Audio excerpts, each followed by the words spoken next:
The following program was made possible by the generosity of those who have determined to hold fast to the true Roman Catholic religion, as expounded by the Roman Catholic Church before the disasters of Vatican II and the so-called New Mass.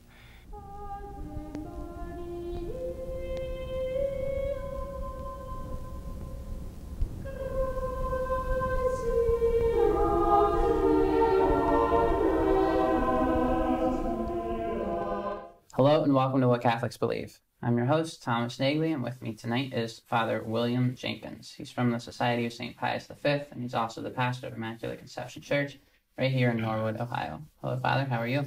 Fine, thank you, Tom. Good evening to you. You too. Thank you, Good Father. to see you. Father, I'd like to try and get through some emails tonight, if we could. So we have an email here from a viewer who comments on a recent remark that you made in one of our programs concerning immodestly dressed women in the pro-life movement. And this viewer says that he has himself encountered that particular problem. He says, I was amazed at how you hit the nail on the head when you commented on the immodest dress of women.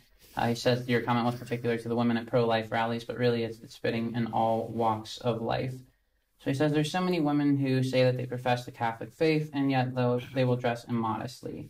He goes on to say that he has tried to approach women and explain this to them, and he's had a very negative response from them. So his question is, Father, how can one approach women who are dressed immodestly, especially in this pro-life movement, but really in all walks of life? How can one approach an immodestly dressed woman and explain the problem to her? With a great deal of fear and trepidation. Okay. Very, very cautiously. Okay. Women are extremely sensitive to this, right? And the ironic thing, Tom, is that you may have women who are protesting abortion and speaking up for the pro-life cause very vehemently and vociferously and rightly, okay? Even courageously. And they'll be on one side of the fence, and then the Planned Parenthood people will be on the other side of the fence, screaming their support for abortion, and yet the women on both sides of the fence are dressed the same way, right? And you have to ask yourself, if the women on, shall we say, our side of the fence, the pro-life fence, just simply don't get it, and if this doesn't undermine the whole point, their whole message, in fact, to confront a pro-life woman about her immodest dress will sometimes draw the same vehement negative reaction as confronting a woman going in for an abortion about the humanity of her child. And you get the same almost fury that you would dare challenge them. And this is a very big problem with the so-called pro-life effort, especially on the woman's part. Now, if you connect the dots, okay, you say, okay, well, now here's the scenario.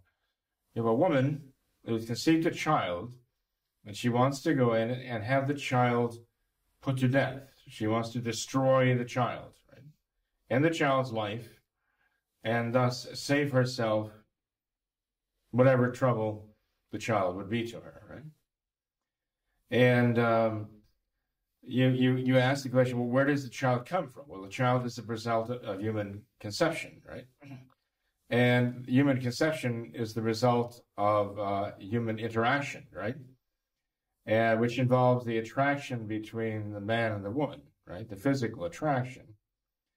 The physical attraction has to do with the way a man thinks of a woman, right? And how he's attracted to her. And this involves, well, if there's true love, it involves also, even if it's true love, involves a physical attraction, which God has put there, right? But without true love, okay, if it's just an animal attraction, devoid of anything of soul and mind and intellect and will and so on, just the pure animal attraction, you can see that immodesty has a great deal to do with this. A woman attracting a man on a purely physical level. So for a woman to disassociate that immodesty, that accentuation of her body basically as merely a material thing, right? Accentuating the physical aspect of her body to awaken in a man a physical attraction to her. She would have to, any sensible woman would make that connection, would realize, well, yeah, there must be a connection between attracting a man in this way by immodesty and the ultimate result of a woman conceiving a child and then going in to have the child terminated, to have the child killed, right? Why is it that our pro-life women don't seem to be willing to admit that? The way they present themselves physically, even on that sidewalk, carrying their signs, actually has something to do with the fact, with this woman now walking past them through the gates of Planned Parenthood to have the child put to death. Why can't they see the connection there? Is it that they simply don't want to see it? And when you point it out to them, they're infuriated that someone actually said it when they're trying so much to ignore it. Now, I don't know if I'm making myself clear enough on this, okay? But basically, any clothing that accentuates the sexual the sexual attributes of the body. Okay, I'm trying to be very delicate about this. Okay, that clothing is made not to reveal but to conceal, right? And any clothing that accentuates the sexual aspects, and in this case, particularly of the female body, by uncovering it, or by accentuating it, even by covering it in such a way that it is contoured to the body because it is so tight, right? Or that draws attention to the sexual acts, and for a man, that's not hard to do, shorts and tight blouses and all the rest naturally do that for a man. Bring attention where the attention should not be. That's one reason why pants are so bad on women, because they actually bring attention to where attention shouldn't be. I mean, they have vectors pointing where the attention should not be. And skirts are so much more modest than that. When they're long enough and when they're loose enough, they do create a certain feminine mystique there, which is more of an intellectual, even perhaps more of a spiritual thing. But pants, they're just grossly, they just point to parts of the woman's body where a man's attention should not be drawn. And this is true when a woman is standing still. It's especially true when she's moving in these things. And until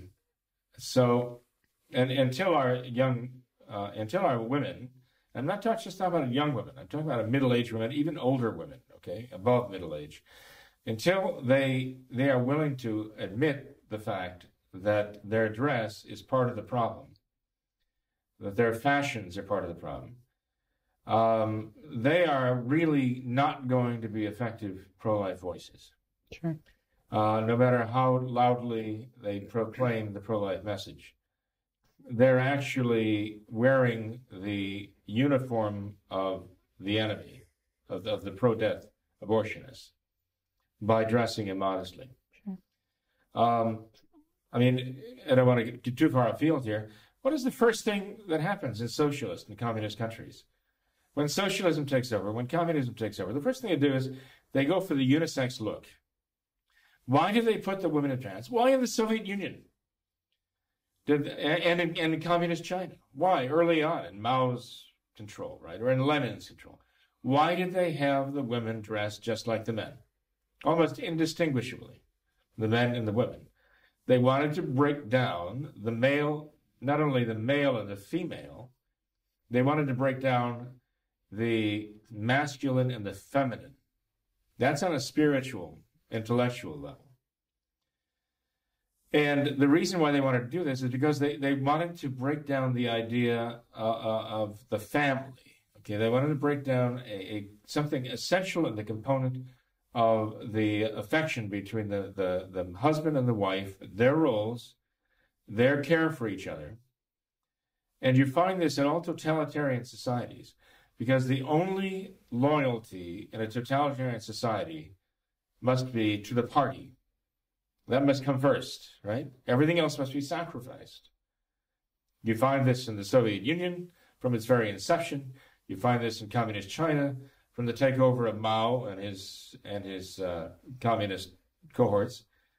They set about destroying that loyalty in the family, and one of the means they did this was by the unisex look. That first and foremost, you are not even male and female. First and foremost, you are a subject to the Communist Party, and you're a good communist. That's where your loyalty is. We're playing right into their hands when we dress the way that these godless dictators want us to. So the women have to face that fact.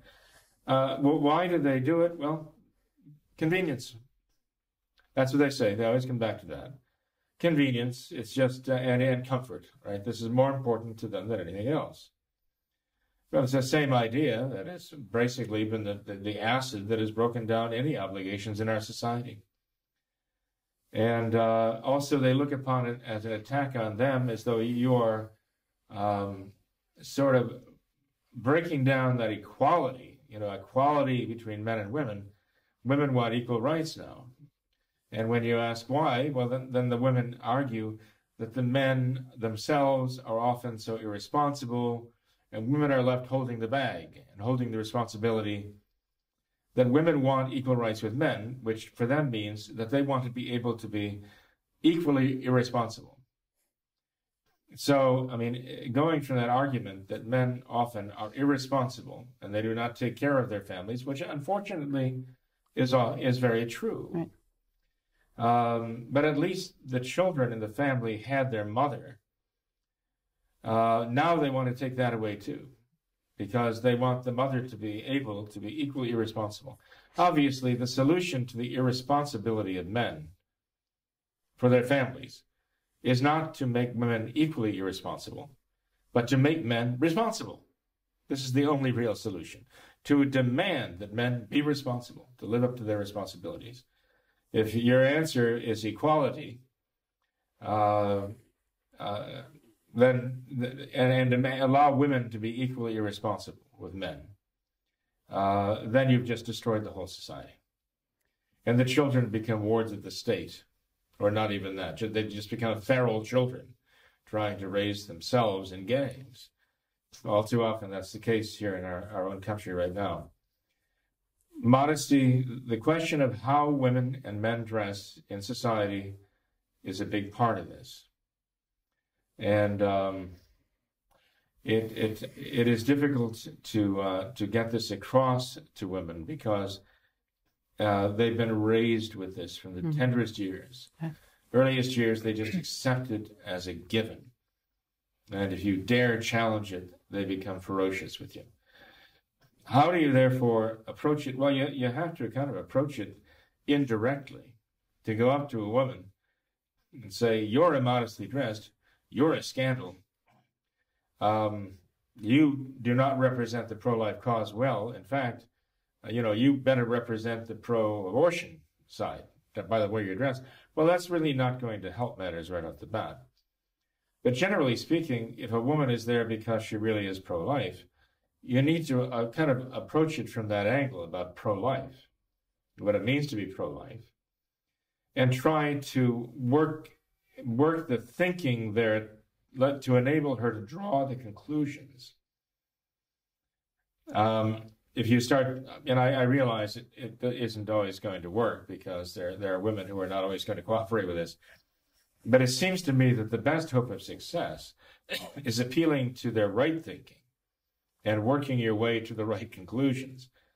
So, what I suggest they try is they talk to a woman and point out about the immorality, the sexual promiscuity that leads to regarding a child as a result of, man and women together, that the child is the unwanted byproduct and that this is not the purpose of them being together.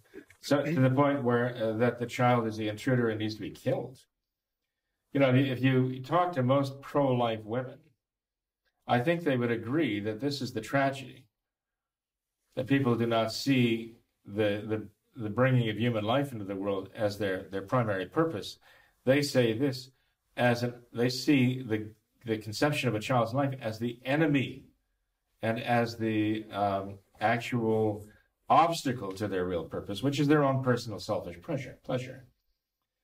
And if a pro-life woman agrees with that idea and laments that with you, I mean, you can actually begin a conversation and talk about how the young people dress these days and how they're out to snare men in, you know, with this provocative look and provocative behavior, and that they've broken down the feminine in the women. And I'm not saying that, you know, this is necessarily, as the argument would progress word for word or step by step, but I'm just saying that this is the direction it should go. And then to point out the dress even of the pro-abortionists on the other side of the fence and talk about, you know, look at how these ladies are dressing over here. You know, I mean, you know, 50% of their flesh is exposed, their skin is exposed. They're wearing these tight shirts and all the rest. And they kind of actually wearing the uniform of the pro-abortion crowd, you know. And often they are dressed this way. Planned Parenthood actually has their own livery, as it were. And, you know, you hope it would kind of dawn on the woman that, hey, you know, I'm really not dressed much differently than she is, you know. So you kind of have to be very implicit. And then the nice thing about this is women think in terms of implicit. You know, men usually don't. Men usually just say what's on their mind. And this gets them into trouble often, you know. But women are always looking for, like, what is the deeper meaning? What are they really trying to say? That's true. So you get two women talking to each other, and they're speaking implicitly, and there's a man in the room, and he doesn't follow the logic, but the women do, because they catch the implications, you know. So if a man is trying to be very subtle, and he's trying to imply certain things, okay, he can be pretty confident that a woman is going to pick up on implications when they're even not there. But if he's trying to get a message across, then being implicit about this sometimes gives you a better hope of success. Sure. That a woman makes that final connection between the way the pro-abortionists are dressing and the way I'm dressing here in my spandex or whatever on this side of the fence, and I'm trying to talk the woman in spandex out of going in and having her child killed. And there really is a connection between these two things. But when all that's said and done, okay, the most important single thing that our writer can do is pray 12 memorares to our Blessed Mother before he even begins, before he even takes a breath to say the first word. He needs to pray for guidance and help. But he needs to pray not only for his own enlightenment as to how to approach this, he needs to pray that the woman he's talking to will have the grace of God to enable her to receive what he's saying gracefully. So he needs to pray for himself, but he also needs to pray 10 times as much for her, okay? Because he will present the external grace by what he says, but she's going to need the internal graces in order to enable her to accept what he's saying. So the value of prayer is inestimable whenever you're addressing something like this. Sure. You know, Father, in regards to the pro-life movement, I've heard that abortion is the ultimate impurity. And so I think it's so important to draw that connection there between impure clothing. It's just a step in the line to get to the ultimate impurity, which is abortion. But in regards to the to practical advice, you know, you mentioned the differences between men and women, and I actually had a priest tell me once in a situation like that where there's a modestly dressed woman that needs to be approached, that if a man sees this and a man wants to do something about it, a great course of action he can take is, if this option is available, to approach another woman who is perhaps more modestly dressed and ask if that woman can approach the woman. So that way it's woman to woman. So if that option is available, that's can be a much better course. Well, that's a very good point. And actually, I would encourage the women who understand the modesty question to talk to the others. Okay? And they should invoke our Blessed Mother and her example, of course. I mean, 99% of the people out there are going to be Novus Ordo Catholics of the more conservative bent, or traditional Catholics outright, right? So most of the people involved will have a certain devotion to Our Blessed Lady. So, but yes, a woman can make that, and perhaps especially maybe a younger woman too. You know, an older woman talking to a younger woman. Sometimes the younger women think, well, you know, I have to be modest, I have to look frumpy. But you know, a number of older women who look very elegant, right? And if they can set the example of elegance and modesty at the same time, that's very important. Looking frumpy is not a Christian or Catholic virtue, but looking elegant is something of genuine art, you know, the true, the good, and the beautiful. And God wants that enhanced by elegance. But young ladies especially need to get on that. I won't call it a bandwagon. They need to get on that train of thought, though, of modesty. That they, especially our pro-life leaders among the young, and we have many of our own graduates who are leading the pro-life efforts in local colleges now. I'm very proud of them for that. And I want them to also lead the charge for modesty and show the connection, not only by the way they talk, but by the way they dress. You know, the virtue of modesty for a Catholic is the virtue of not drawing attention to oneself, not making a spectacle of oneself. And the matter of dress is just one aspect of that. Sure. But it is a very big one. So if one is going to be in a position to draw attention to herself, she wants that attention to be pure. She wants that attention to be wholesome. She wants that attention to be edifying. She wants it not to point to her, but to God, right? And she should dress accordingly. That I so wish our young people would address that issue of modesty among their pro-life, and not be afraid to bring that up. Sure. So what you're saying, Tom, about enlisting the ladies involved, that is essential. And real quick, Father, one last thing. You know, you mentioned the totalitarian states where they'll have kind of the unisex look. I don't know if you saw this, but just within the last day or two, there was an article on LifeSite with a link to the singer, what's her name? I can't remember her name off the top of my head, but she had Celine Dion. That's it. There you go. She had some. Thank you, Jorge. Some announcement or some little video commercial type thing that she put out. Oh, a line of clothing. A line of clothing, I believe. Yeah, where she goes into this. It's like Halloween costumes, and it's all occult. She goes into this hospital, though, in the nursery area where there's all the blue and the pink for the boy and the girls, and she somehow changed them all into just some kind of dull gray thing. So everyone looks the same. There's no color, anything in there. And I believe there's something even in the advertisement about, you know, these are not our children. We need to get rid of these stereotypes, stop forcing these stereotypes on her. So you definitely see that. I think that was first on the Vigilant Citizen website. They've been doing this for years, bringing out the occultic message in these pop culture, you know, people. And, you know, Madonna and Lady Gaga, Gag or whatever. Lady Gag. They're trying to bring out the fact that they've got the occult message, the all-seeing eye, you know, and all that in their music and their videos and so on. And yeah, that clothing line brought out by this Beyonce poor lady is a prime example of instilling the occult in the children's lives from the earliest years, even from the cradle. Definitely. All right, well, Father, let's move on to another email here. This one is a question about marriage. So this viewer writes in from India, actually, And he says, in the Catechism of Council of Trent, what exactly is the purpose of marriage? I'm asking you because I have heard Father Nicholas Gruner and Father Malachi Martin say that the primary aim is to procure children, and then secondarily, the support of old age. But the online version of the Catechism of the Council of Trent states that a second reason for marriage is a desire of family. So which one is it, Father?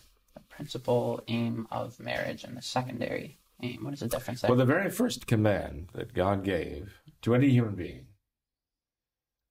was to Adam and Eve in the Garden of Eden, when he said to them, increase, multiply, and fill the earth. In other words, God gave the command to give life. Okay? He joined them together with that mission of giving life. He married them. Right? That's the first great command. God also created them, male and female, so that they would be of mutual assistance to each other. So there were these two purposes for which God made male and female. Now, the first is to give life. The second is the mutual assistance they render each other.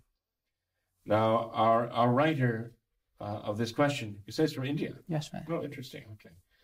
And it's an honor to be seen in India, I guess. Yes, So, definitely. hello to all the Catholics in India.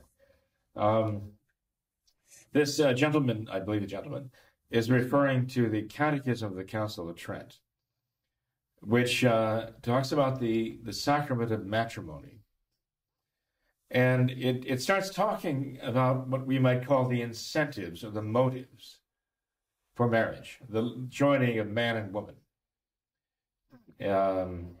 And in listing the motives, the first motive that is given is the natural attraction between man and woman and the comfort that they can bring to each other. That's the first motive that is given. The second motive or reason that is given is the sake of family and bringing children into the world and raising one's own family. Okay. Now that can be a little confusing in light of the fact that it might appear to contradict the order of Genesis, in which God says, increase, multiply, fill the earth, give me life, give children, and secondly, care for each other.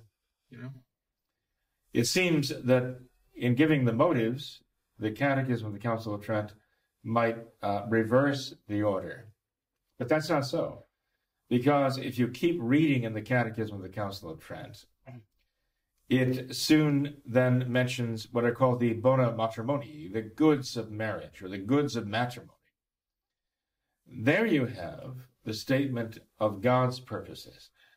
And you realize, well, earlier when it was talking about the motives for marriage, they're talking about the human motives.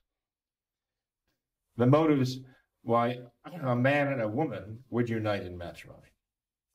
So in those terms, yes, the human motive, the first human motive might be the man is attracted to the woman is attracted to the man, and they enhance each other's lives. And then secondarily, they think in terms of the family that will come from that, okay? This is looking at it from the human point of view. When you get to the goods of matrimony, though, slightly later in the Catechism, now it's clear the very primary essential purpose of God in instituting marriage as a natural union, and then later, with our Lord Jesus Christ coming, elevating that natural union of marriage to the supernatural union of matrimony, a sacrament. The primary essential purpose is the purpose of giving life. The Catechism of the Council of Trent makes it absolutely clear. The primary essential purpose from God's motivation, you might say, to us to make male and female and join them together was precisely to give life. And the secondary essential purpose is the mutual comfort and support of the spouses for each other.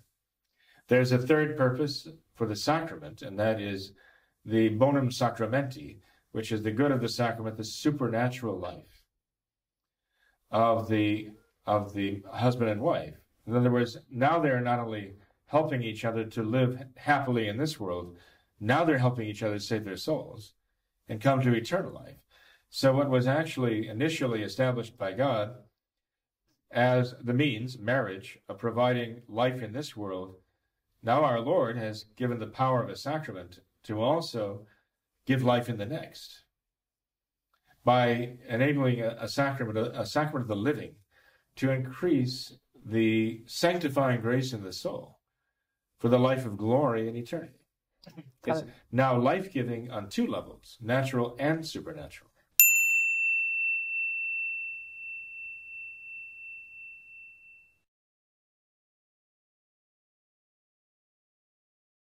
But why would the supernatural be placed after the natural?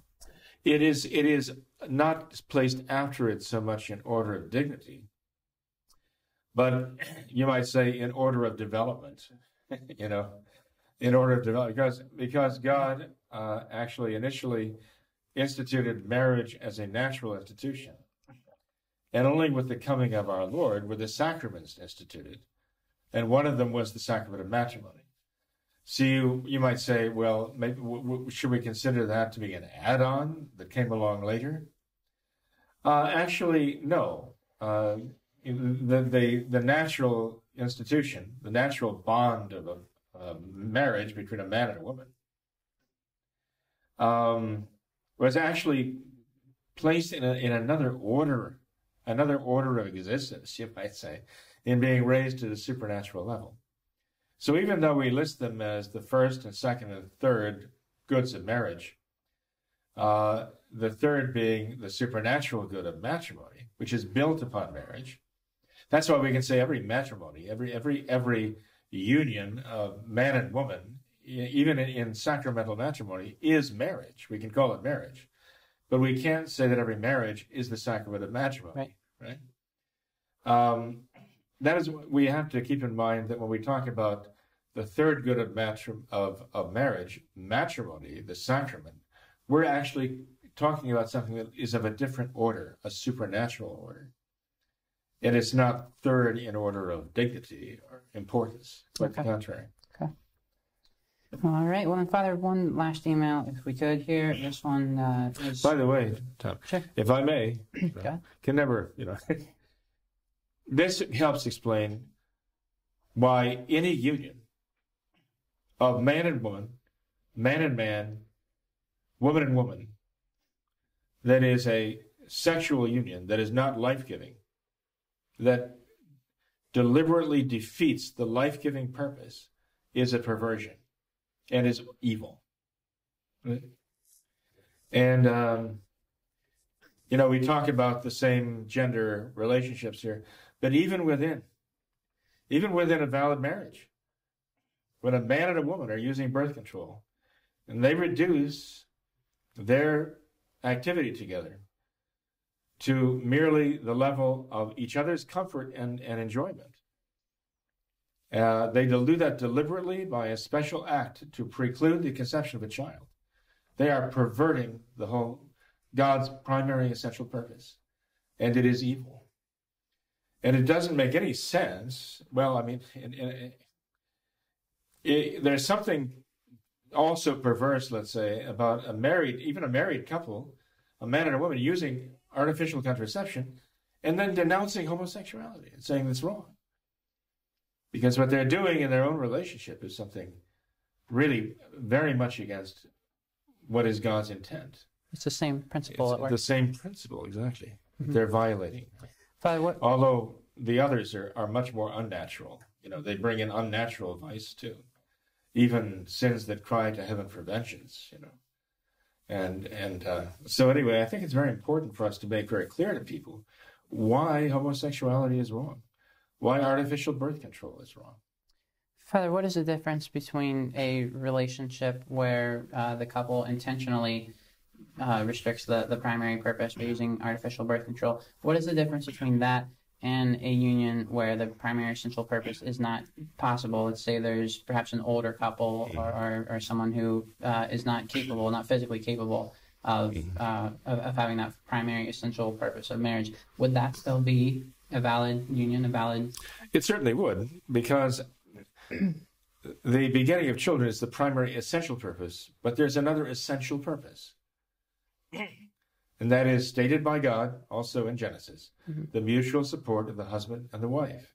That is also an essential purpose. Okay. It's just you can't subvert them by inverting them and making the mutual happiness of the couple and their enjoyment of each other primary over and above serving God by being open to giving life.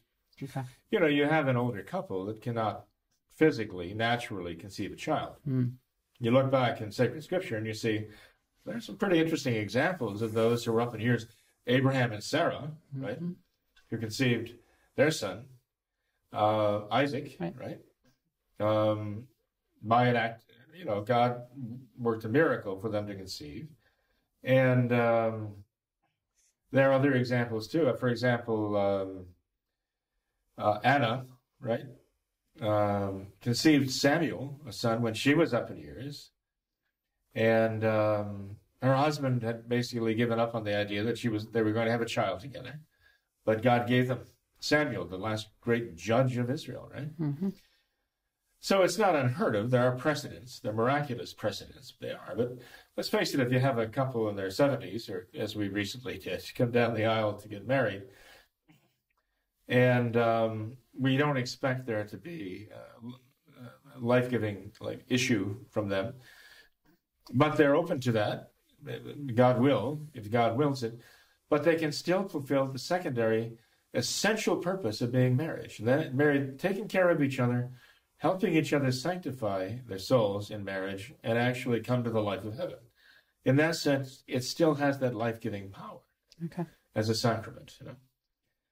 So, yes, there are marriages that don't produce any children. That, you know, if it's done by God's will, then that still they are fulfilling God's will, even not having children, but in being married and caring for each other. But if God does want them to have a child and bring children into the world, they're fulfilling the primary essential purpose of their union. Okay. Last email, Father, if we could get through this really quickly. We've had it for quite some time now, so I wanted to work through it if we could. What is the difference between gossiping and sharing grievances with a trustworthy person? Well, sharing grievances might be considered a matter of kind of unburdening oneself. One feels hurt, offended, whatever, and one wants to talk to another person about it for the sake of getting sympathy, perhaps, right? Is that a fault? It can be, right? If it's revealing the faults of others for the sake of, let's say, getting support for my cause, that I feel wronged by them, and I want others to know how I feel and how they've wronged me, and I want others to have sympathy for me, to reinforce my sense of being victimized by them. That can be wrong, you know. I mean, if someone goes to a wiser person, you know, it goes to them and says, look, I feel hurt by what this other person said or allegedly said, the rumor going around. And they're going to the other person and saying, well, am I right in feeling this way or am I wrong?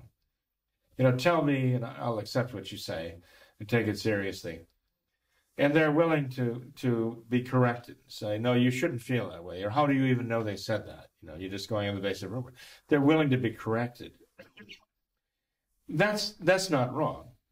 To go to somebody who you think will set you straight and help your thinking, you know, right your own thinking on this issue.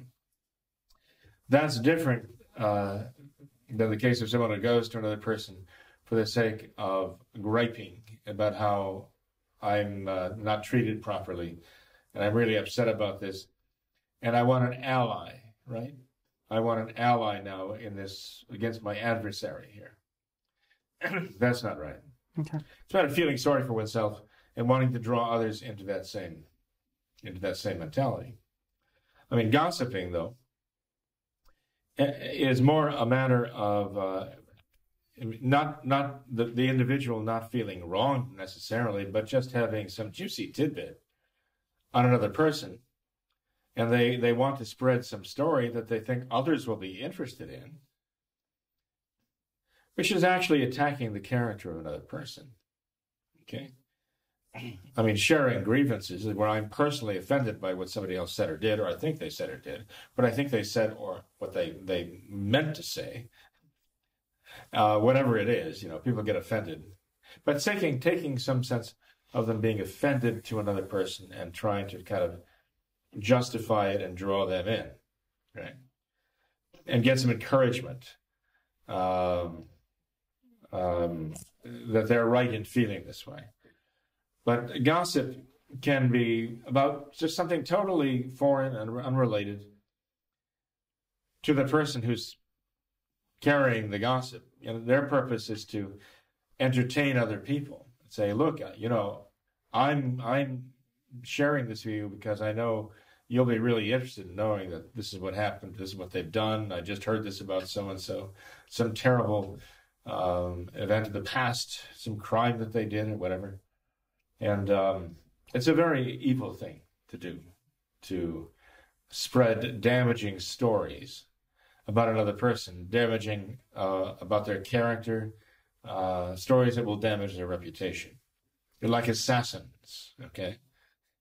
They're basically like assassins. That's why they call it character assassination, right? Mm-hmm. People have to get used to the idea that to spread negative stories about other people is sinful. If the stories are true, that's a sin of detraction. If the stories are not true, it's a sin of calumny or slander, right? But is it ever permissible to speak ill of another, with a sense of to tell one person about the evil deed of another person? It is not only permissible at times, but even absolutely necessary at times, right? When would it be permissible to reveal the fault of another person? That would not be gossip or slander or backbiting or anything of the kind. Well, when the person you're telling has a need to know, to tell the parents of another person about what they're getting into, because the parents need to know, for the sake of those in their charge, those in their care. To tell perhaps the victim of a swindle, right, that they are being swindled, that the people they're trusting cannot be trusted. So to protect the innocent, not only would it be justified in saying something, it would be absolutely morally necessary. It'd be a sinning not to say something to those people. Now, this is not comprehensive. There are all kinds of different circumstances that go into it. I'm just saying that there are circumstances that would make it necessary to speak ill of another in telling the truth. Nothing could justify telling a lie, a damaging lie to another person or about another person. But there are circumstances in which it might be necessary to tell the truth. But if those circumstances are not realized, if one just wants sympathy or one just wants attention, as in spreading gossip, for its entertainment value, that would be sinful and could be mortally sinful. Should actually ask, Father, when exactly is it a mortal sin to speak negatively about other people? When you're doing serious damage to their reputation. Okay. When you're leading others to think very badly of them by the stories you're telling. And if there are horrible consequences, I mean, if you cause trouble in a marriage, if you are spreading lies, involving, let's say, someone's integrity in business, destroy his livelihood, right? If a politician is spreading lies knowingly, willingly about an opponent for the sake of gaining the votes, costing the other one votes. I mean, these are slanders, and there's a very high price to pay for this. Okay, Father, who is in this world and in the next one? Who is considered trustworthy enough to be the recipient of negative information about other people? Well, first of all, there are people who have a right to know, a need to know. Parents need to know what, is for the welfare of their offspring, their children, and each other, of their spouses, right? And employers need to know the truth, right? When there's a relationship there, a relationship of responsibility, those responsible need to know what affects them in carrying out their responsibilities of protecting and caring for the other person. But in any case, if you were going, let's say, to seek advice, you wouldn't just go to anybody and say, okay, this is my problem. Who can tell me anything that might be helpful? You actually decide, okay, this is a good person. They're thoughtful. They're wise. They're prudent. They're discreet. I can go and I can explain the situation to this person whom I know. And I know that they will keep it to themselves. I can trust them to be quiet about it. I can trust them to pray about it. I can trust them to then give me some very godly advice about it, okay, based upon faith and hope and charity and prudence, wisdom, justice, fortitude, and so on. And I have reasonable hope that these people will be able to give me some good, solid counsel and direction. And even if they can't, they will at least pray for this intention. So I know that no matter what else happens, there will be good that comes from this in seeking their advice. So, I would hope that everyone would know someone like that they could go to for some wise counsel. Okay. It's a very lonely life for those who don't have anyone they can trust with that. Mm-hmm. Of course, there's no substitute for going directly to our Lord. That's a good point. And our Blessed Lady, for that direction in dealing with difficulties like this. Last question on this matter. Are we allowed to share problems with a trustworthy friend when the problem involves a priest or religious who is in the wrong and causing us suffering? Are we allowed to share that? Well, we're allowed to share it only in the sense that it will do good and not harm. I mean, if the motivation, first of all, is, I'm going to get an ally to support me in my grievances, well, that's selfishness, right? And you're going already not to seek advice, you're just going to enlist support. And that's not right, okay? So, but again, as I say, to talk to a layman or to talk to a religious or to talk to another priest, when you're looking for some real advice and have the idea, okay, well, maybe I'm wrong. And, maybe the other person is wrong, maybe I'm wrong. It's important for me to know if the other person is wrong. It's even more important for me to know that I'm wrong. And I want to go to somebody who will see clearly what the issues are and understand them, and who's willing to tell me not only when the other person is wrong, but is willing to tell me when I'm wrong. Also, I need to know that. There was a case once when I was at a gathering with some Catholic laity, and I walked in upon a kind of friendly argument between two men. And they were arguing about, I think some kind of film that they had seen about some missionary activity of the church. And there was a controversial scene where a priest in the film took some action with the Blessed Sacrament. Okay, and one was arguing that the priest should not have done what he did, and the other was arguing that the priest did what was right, even though the Blessed Sacrament wound up being profaned. I'm not going to go into the details here.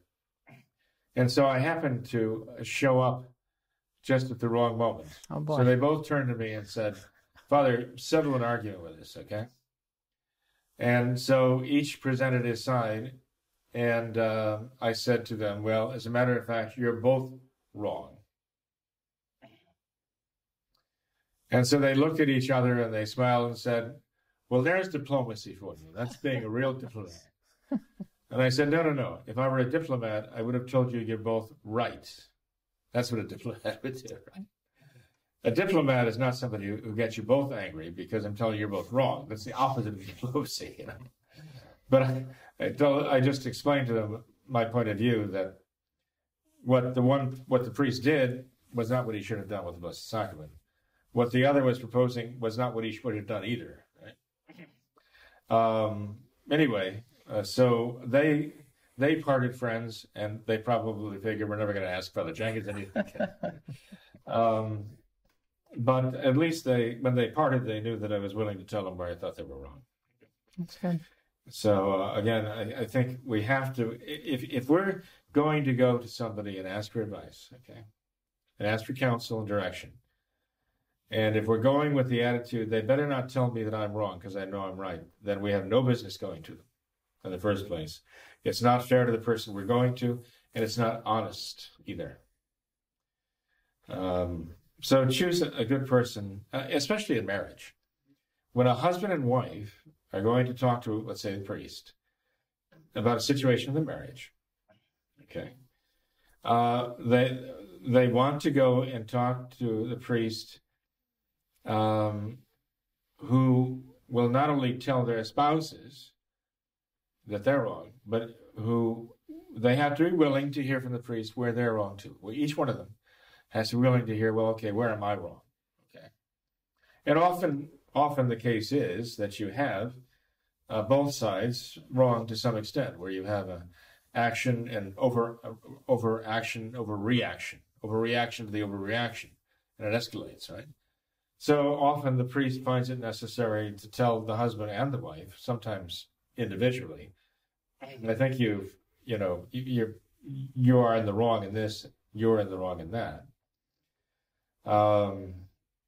But it's married life. That's what it comes to. But you want to talk to somebody, as they say, who will not be afraid to tell you not only where your adversary, you don't want to be adversarial in marriage, certainly, where the one side is wrong, but where you might be wrong too. And that's much more important to you to know than where the other person is wrong, because you can correct what you're doing. So anyway, Tom, all too often people are just looking for, they're looking to raise a mob of supporters. Right? Mm-hmm. That's why you generally don't go to relatives with your grievances in marriage. Well, Father, I think one thing for sure is that our viewers certainly do not mind talking to you, because we have well over 100 emails currently sitting in our inbox, but we got through a couple of them tonight, so we're making progress. Okay, Tom, thank you. Yeah, thank you, Father. Thanks for being here. Well, maybe they feel at ease sending those in because they think there's very little chance that that'll get to them, but we do intend to. We do. Mm-hmm. In fact, I don't know I don't think our listeners know this yet, but you and I are getting together during the week occasionally to try to go through those emails and get answers to people. So it's not just what we do on the show. We're also trying to answer people's concerns, even at other times as well. So thank you very much for the trust and sending the emails. We're working on it. Yep, definitely. Well, thanks for your patience. Thanks for being here tonight, Father. Appreciate your time. Yep. Thank you. God bless you. Thanks to all of our viewers as well for watching this episode of What Catholics Believe. Until next time, we ask that you all remember the words of Our Lady of Fatima, to consecrate yourselves and your families to the Immaculate Heart of Mary, and to pray and do penance. Thank you, and God bless you.